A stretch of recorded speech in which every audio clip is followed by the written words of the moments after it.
Bonjour les amis, nouvelle vidéo aujourd'hui pour parler d'Alain Soral qui était l'invité de la chaîne YouTube Le Bon Cœur et qui va nous parler bien sûr de la censure de masse, car cette censure va toucher absolument tout le monde. Mais juste avant de l'écouter, comme d'habitude, n'oubliez pas de vous abonner, le pouce, le commentaire, le partage, le boost de la vidéo. N'hésitez pas à me rejoindre comme tous les autres sur Telegram, vous avez le lien en description sous la vidéo bien sûr. Et merci à la donatrice que j'ai eue sur Tipeee hier, vous avez également le lien en description sous la vidéo. Allez, on l'écoute et on en parle juste après. Alors, j'aimerais faire un exercice avec vous. On va dézoomer un petit peu parce qu'il y a beaucoup de gens aujourd'hui qui pensent que, on va dire que la censure, voire plus loin, c'est réservé à une certaine, c'était le cas d'ailleurs jusqu'à présent, c'est réservé à des gens qui étaient très exposés ou alors des commentateurs politiques ou des journalistes ou des historiens ou ce genre de choses. Mais on rentre dans une ère assez particulière où à la fois on a une technologie, donc on peut mentionner l'identité numérique, la monnaie numérique programmable qui arrive. On peut mentionner un système de maillage informationnel d'intelligence, donc les smartphones, Internet, absolument tout est devenu numérique et donc tout est traçable dans nos vies. On s'aperçoit qu'il y a une volonté claire, en Europe c'est l'épicentre, mais de toute façon de manière mondiale, à fliquer absolument tout le monde, traquer, profiler, noter, de manière à pouvoir appliquer un traitement similaire à celui que vous recevez à l'heure actuelle, peut-être demain, non pas à des gens qui sont très exposés, mais à tout à chacun en les débranchant de la société. Oui, non, mais ça, c'est certain, c'est certain.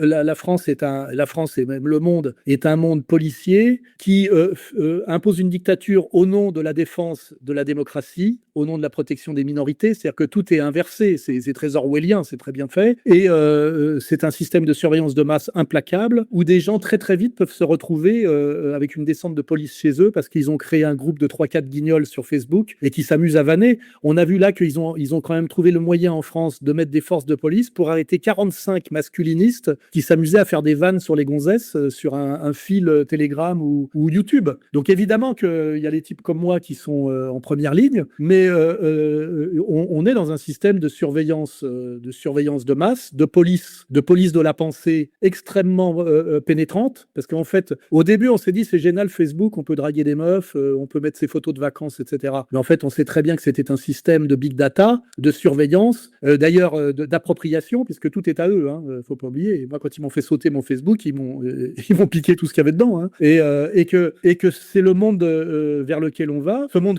totalement connecté, qui est un monde aussi de facilitation, puisqu'effectivement tout est connecté, mais ça veut dire qu'il n'y a pas le bouton pour pouvoir vous déconnecter si vous voulez vous déconnecter. Même le bouton déconnecter est un faux bouton, vous restez connecté. C'est comme les mecs qui pensent que s'ils mettent un VPN sur leur téléphone, c'est bon, ils vont échapper, ou que je sais pas quoi, il y a marqué sur WhatsApp que c'est codé du début à la, je sais pas, crypté, enfin c'est des conneries. Je veux dire, Bout en bout. Oui, vous êtes surveillé. Donc c'est-à-dire que dans le temps, il fallait des écoutes téléphoniques, c'était quand même de la technologie très basique, il fallait aller installer un magnétophone dans les tuyaux du sous-sol de l'immeuble, il fallait un mec dans une chambre de bonne avec des écouteurs qui passait les bandes et qui faisait des notes sur un papier qui remettait tous les jours à son supérieur hiérarchique. Vous avez ça dans les films américains des années 70. Aujourd'hui, ça coûte rien, c'est incroyablement performant. Enfin, c'est Palantir, quoi. Je veux dire, et ça touche absolument tout le monde dans une profondeur. C'est pas pour rien qu'il y a TikTok. Moi, je dis toujours, moi, ce qui me protège d'une certaine manière, parce que les gens disent comment ça se fait que tu t'es pas fait buter. Je n'ai jamais appelé à l'assassinat, au meurtre, etc. Je n'ai jamais touché à tout ce qui est trafic d'armes et j'ai jamais touché d'argent, de puissance comme l'Iran, alors que j'ai été approché, hein. J'ai toujours refusé, j'ai toujours été autonome économiquement et j'ai jamais touché aux armes et j'ai toujours dit on ne doit jamais appeler au meurtre. C'est un truc déjà où tu sors du respectable parce que tu sais pas dans quel cerveau stupide ça va tomber. Tu vois, un connard qui va rafaler une synagogue, tu vois, ça c'est et tuer quelqu'un qui passait, qui était peut-être même pas de la communauté, comme disait Raymond Barre.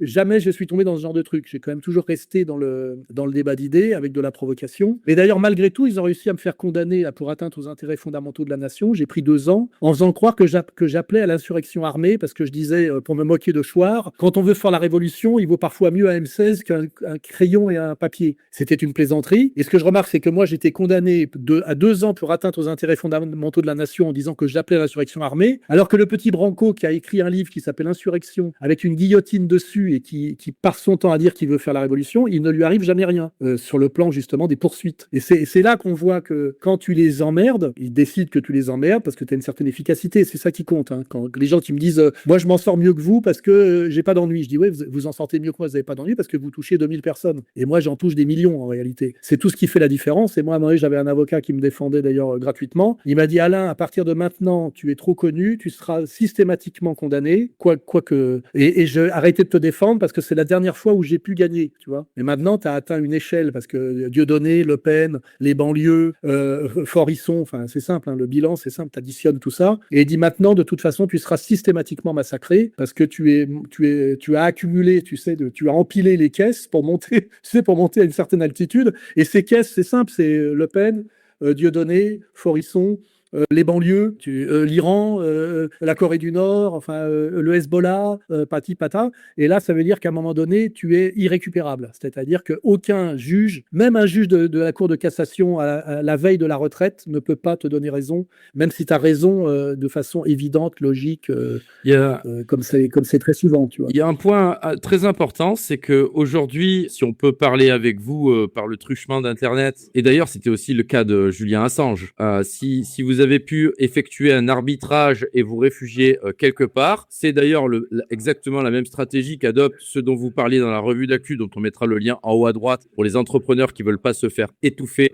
par les conditions économiques en France de s'expatrier, tout simplement pour réaliser un arbitrage juridictionnel. Cette stratégie-là est vouée à disparaître, car dans le monde d'hier, c'était encore plus facile. Dans le monde de demain, on aperçoit une tendance des pays à travers le monde à harmoniser leurs lois, leurs règles, et à se mixer, en fait. On voit même que la Russie vient de passer des lois récemment, et le cadre réglementaire, c'est exactement le même que celui qui est en Europe, avec des mots différents, pareil pour les États-Unis, etc. Donc, on a affaire à une harmonisation, et quelque part, on va avoir affaire à un guichet unique mondial dans lequel l'arbitrage juridictionnel n'existera plus, et paradoxalement, peut-être même qu'on sera interdit de voyager, parce que pourquoi faire? Qu'est-ce que vous pensez de tout ça? Malheureusement, oui, ça ressemble à ce qui est en train de se mettre en place, puisque effectivement, des pays qu'on croit opposés sur certains sujets politiques ont pratiquement les mêmes juridictions et adhèrent à des espèces de chartes mondiales, que tu découvres ça à ton corps défendant d'ailleurs. Et effectivement, oui, la Russie, sur le Covid, on l'a bien vu d'ailleurs, hein, sur le Covid, tout le monde, très peu, même à un moment donné, moi, on me disait les Turcs ne marchent pas dans la combine. D'un seul coup, la livre turque est attaquée violemment. Et puis, moi qui étais en Turquie, il fallait porter le masque, tout était fermé, etc. Parce que même à Erdogan s'était fait mettre au pas. Trump s'est fait mettre au pas sur le Covid aussi, puisqu'au départ, il disait bien qu'il n'y avait pas de raison de fermer les usines pour une grippette. Alors aujourd'hui, ce qui est marrant, c'est que Fauci est en train d'être démasqué comme... Moi, j'ai été condamné à de la prison ferme à la demande de Buzyn et Lévy pour mes 2 vidéos sur le couillonavirus, qui sont des vidéos que j'ai fait en temps réel, qui ont fait 2 millions et 3 millions de vues, qui m'ont fait perdre mon compte YouTube. J'ai été viré de YouTube juste après ça, et qui disait en temps réel tout ce qui aujourd'hui est la vérité officielle sur coronavirus, parce que j'avais à peu près compris, déduit tout le montage. Et aujourd'hui, on a ce paradoxe, c'est que le scandale est en train de péter aux États-Unis, où on voit que tout était mensonge dans l'histoire du Covid, mais ça n'empêche pas que moi j'ai mon jugement en appel qui va arriver bientôt face à Buzyn et Lévy, où j'ai pris 2 ans de prison ferme pour atteinte aux intérêts fondamentaux de la nation, excusez du peu, alors que Fauci lui-même va être condamné pour la même chose aux États-Unis demain. Condamné incitation à l'insurrection, discrimination, je sais pas trop quoi, ils peuvent tout ce qu'ils veulent. Et à chaque fois, c'est 2 années de prison supplémentaire et des dizaines de milliers de condamnations, parce qu'il y a les condamnations à l'État et puis il y a les parties civiles. Faut pas oublier. Sera là totalement raison de dire que la censure qui avant touchait des personnalités comme lui, aujourd'hui, elle touchera absolument tout le monde, et j'ai envie de dire que cela a déjà commencé. Tout le monde oublie, et c'est normal, parce que finalement, on n'est pas tant que ça à en avoir parlé, mais le procès Brigitte Macron à Paris, où hormis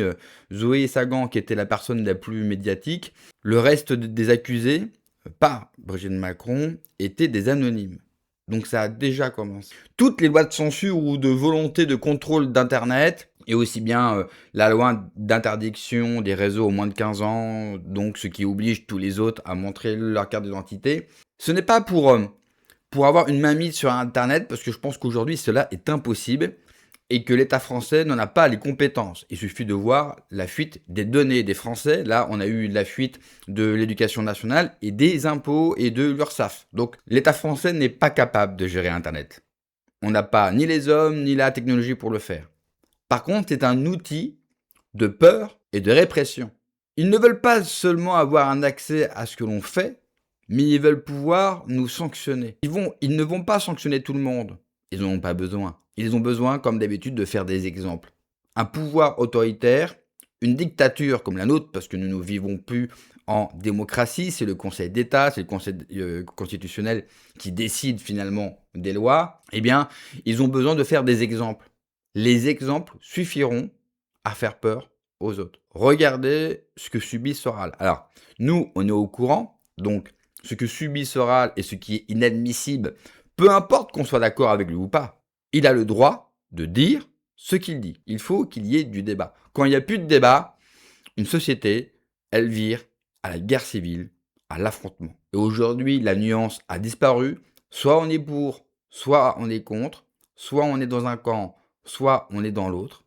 Même à l'intérieur même, par exemple, du camp national, où vous avez de moins en moins de dialogue, de plus en plus d'insultes, pas de critique. La critique, ce n'est pas mauvais en choix. Là, on est vraiment sur des insultes. Et ça va mal finir. C'est-à-dire que, au lieu qu'on montre l'exemple, bien au contraire, en fait, beaucoup de gens passent malheureusement à se tirer dans les pattes. Le dernier truc en date, c'est le Guise, donc le pote à Baptiste Marchais, qui a subi les foudres des identitaires sur X, ce qui est bien dommage. Au lieu de parler, au lieu de dialoguer, ils ne sont pas d'accord. Et c'est pas grave. Eh bien, ils ont montré tout l'inverse. Donc ensuite, il ne faudra pas se plaindre quand l'État, bien sûr, va vouloir nous chercher. Car évidemment, tout ça va viser les particuliers, mais visera aussi les chaînes alternatives, les influenceurs. Dès que vous allez avoir une audience trop importante, dès que vous serez beaucoup trop relayé par la plèbe, eh bien l'État arrivera et vous sanctionnera. Merci d'avoir regardé la vidéo les amis. N'oubliez pas comme d'habitude de vous abonner, le pouce, le commentaire, le partage, le boost de la vidéo. Prenez soin de vous, que Dieu vous protège. Allez, ciao.